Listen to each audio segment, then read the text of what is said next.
Houston Real Estate Radio starts right now.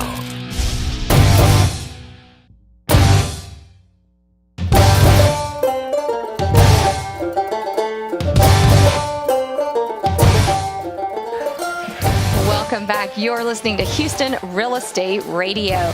I'm Shanna Register, and if you have a real estate question, you can always call us at 281-882-8088, and we'll be happy to answer your real estate questions right here on Houston Real Estate Radio. You can also find a wealth of real estate information if you go to our website at HoustonRealEstateRadio.com. Our next guest here in the studio, I've got Roy Carter. He is the Director of Inspector Education at Champion School of Real Estate, and also Kalia Piper. She is the Director of Marketing for Central Texas at Champion School of Real Estate. We've had the founder of Champion School of Real Estate on the radio with us before, Rita Santamaria, and she's talked before about the importance of having a great realtor who's well-educated, who knows how to help you in all the different situations you can get into, from finding the house to negotiating to making sure that you have everything you need when you're purchasing a new home. And so Roy is here today, and Roy, you educate the inspectors at Champion School of Real Estate. Is that right? That is correct. I oversee the inspector program and those individuals that are coming in to get their professional real estate license in regards to the inspection side of the business. And it's always, realtors always recommend that you get an inspection, whether you're buying a new home or a resale home. And it's obviously so important so you know what you're buying. But what are the other reasons why it's important?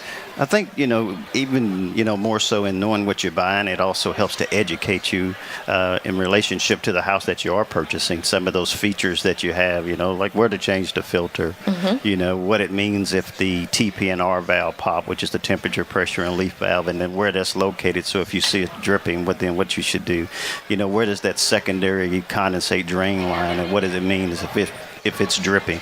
A good inspector will take that homeowner through that process, and educate them not only on what they saw that might be a deficiency, but also the positive things, and then through those things that are safety conscious and what it means if they see certain things. I think that's so important, because if you go out and purchase a brand new home, your builder's usually going to spend about 2 hours on that whole walkthrough process with you, just telling you everything there is to know about that new house and what you're buying and their product, because they're so proud of their product. They want you to understand it so well. And when you buy a resale home, a lot of the people buying resale homes are first-time home buyers. They don't know much about the product they're buying, except that they wanted a new, wanted to have their own home, and it's now a resale home. A lot of the products aren't under a warranty now. They don't know, like you said, where to change filters and all. So I do. When I represent clients in real estate, I do like it when they have a very good inspector who can, like you said, point out those details about the house and show them the things they're going to need to be looking out for while they're living in the house. That is so true. It's I always tell the inspectors that we're educators. That's what we're doing. We're educating them about the house. And I say we always we speak house. It's not so much the deficiency, whatever the case might be, but it's you're speaking on behalf of the house, so you're helping to tell the story of the house, and you're helping the client to understand about their house and that how all the systems work together. Well, and it's so important, because when you look at the inspection sheet that the inspectors generate and give to the consumer, just looking at something, sometimes you can look at those reports and it has a whole bunch of deficiencies, especially on an older home, and it looks like the house is falling down, and in reality the house isn't falling down. And so if they can go through that sheet and explain those deficiencies, and this is deficient, but it's not detrimental. It will still function for the next 2 years. It doesn't have to be fixed right now. That's important versus the house is falling apart, this has to be fixed immediately. So true. And you bring up a very good and valid point. I always encourage the buyer to be at the inspection. I always tell them that, the inspection is for you. It's a chance for you to get reacquainted with the house even after you've done the contract or whatever the case might be.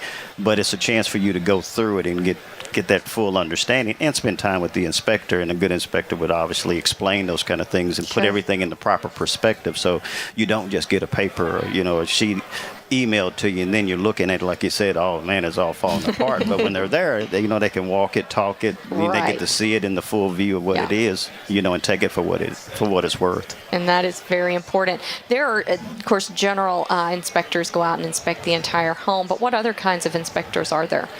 Well, we also have individuals that do just roof certification inspections, Okay. Energy inspections, green inspections, pool and spa safety inspections. And so there's a whole myriad, just structural. Some guys will do just foundations, and basically you can pretty much take the general inspection and break it up into smaller parts, and some guys, they also specialize in doing those things as well.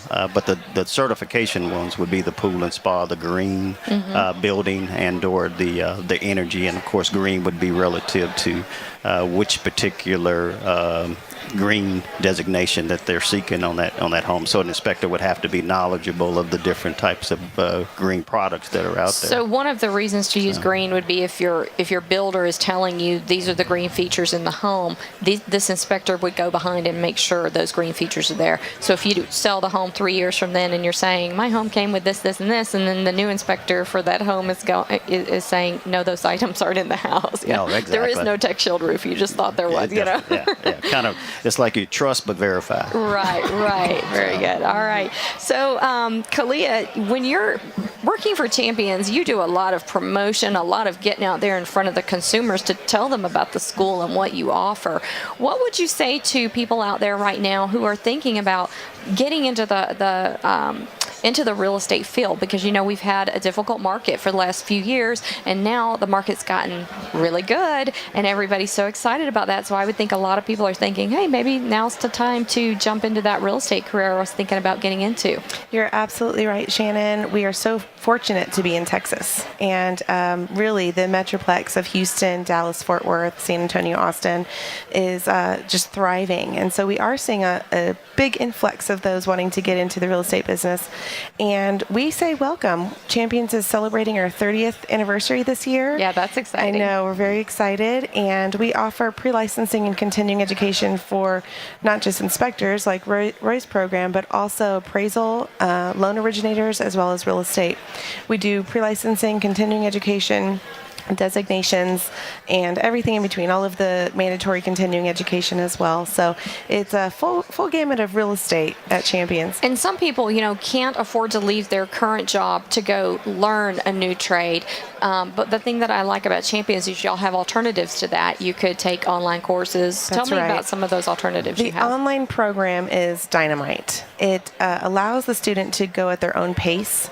And so if they do have a full-time job or they have kids at home and they need to just kind of go at their own pace, they can start and stop as they please. They can log in and out of the program. They can even mix and match their courses. So if they wanted to do a few classes in the classroom with an instructor, they can do so, as well as take a few courses online. Well, that's good, because there are some courses, that are just very dry, and you like to take them at home, where you can just breeze through it. And then there are others where it's complicated, and you really need to be able to get that feedback with the teacher, and also be able to hear some examples of what they're talking about. That's true. They can take their courses online, and then we do encourage them to come into the classroom for the preparation course. We have a dynamite preparation course that they can take as many times as they want, and really help them feel comfortable when they're taking their exam. Very good. That's exciting. 30 years. That's a long time, Roy. How long have you been with the school? Let's see. I started the inspector program for Champions 11 years ago. 11 years ago. All right. So on a home inspection, we know that it's broken up into all these different systems of the house, the electrical, the plumbing, all these different things. What do you think is the most important? If you had to pick one, what's most important in the home?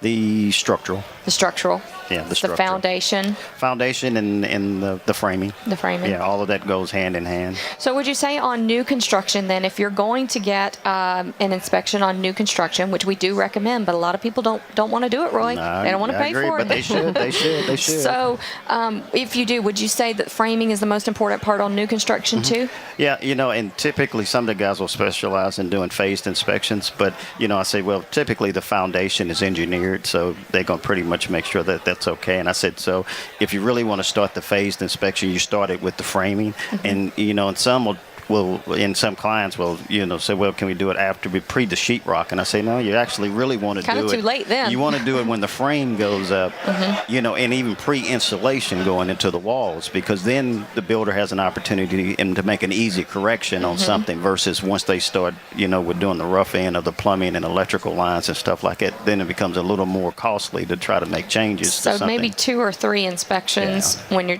at the framing point. At the framing. And then pre-sheetrock after the rough and the insulation has gone in, so you can verify that in fact they do have the proper insulation and everything has been properly sealed. Okay. Then after the sheetrock, then at that point you can do one at the final after they've done their final finish built. out and ready to go. Then you can really put the stress on the house to make sure everything is And good most to go. builders, do you find that most builders will fix anything that comes up on the inspection report? Yeah, pretty much they That's do. good. And it's just a matter of when you catch it. But most of them are receptive. Hard to tear out a wall to put in a receptacle. Yeah, exactly. So, the sooner the better, that kind of thing. But they're very receptive. So, and I always encourage, clients to, if they're going to get the inspection, then make sure that they get an inspector, one that's obviously licensed by the state of Texas, but also has gone that extra mile and gotten their building code certification as well. So. And how would a consumer know if they have that? They could ask. Obviously they can go out to the Trek website and check to make sure that they are in fact active with Trek, and then they can also go out to the ICC site and check and see if they actually have their building cert. Okay. But most inspectors that have it they advertise it well on their website as well as their business cards. Very good. But that would be a definite question for the consumer to ask. Fantastic. I find that a lot of, most consumers get their inspector from their realtor. So I know a lot of inspectors work really closely hand in hand with realtors to generate their business as well. Very true. All right. Well, Kalia, tell us about Champions School of Real Estate, because I know in the Houston area we have, of course, a Champions branch in Houston, but right now we're broadcasting from the Sunbelt Builders Show and here in San Antonio. So there are branches here too. So tell us about the locations for Champions and how people can sign up if they want to take courses. Excellent. Sure. We are located in Round Rock, North Austin. We're, as we mentioned before, online. We have 3 campuses in Houston. We have just opened the Fort Worth campus up in the Dallas area. We are also in Plano in the Dallas area, as well as San Antonio. So if you find yourself in any of those locations, you can find a Champions School of Real Estate. You can also go to our wonderful website at www.championsschool.com and get all of the information. You can speak to any career counselors when you call us, and we can help you get signed up. And we also, from the HoustonRealEstateRadio.com website, have a link to Champions School website. Wonderful. So if you don't get all those S's in Champions School, you can go to HoustonRealEstateRadio.com and find the link to Champions School and go and sign up that way as well. So Great. Thank you for Kalia and Roy for being on the show. We do appreciate it. Thanks for having us. Thanks for having us. All right. Thanks for having us. Appreciate it. Thanks for listening to Houston Real Estate Radio. If you've got real estate questions, give us a call, 281-882-8088. We'll be right back.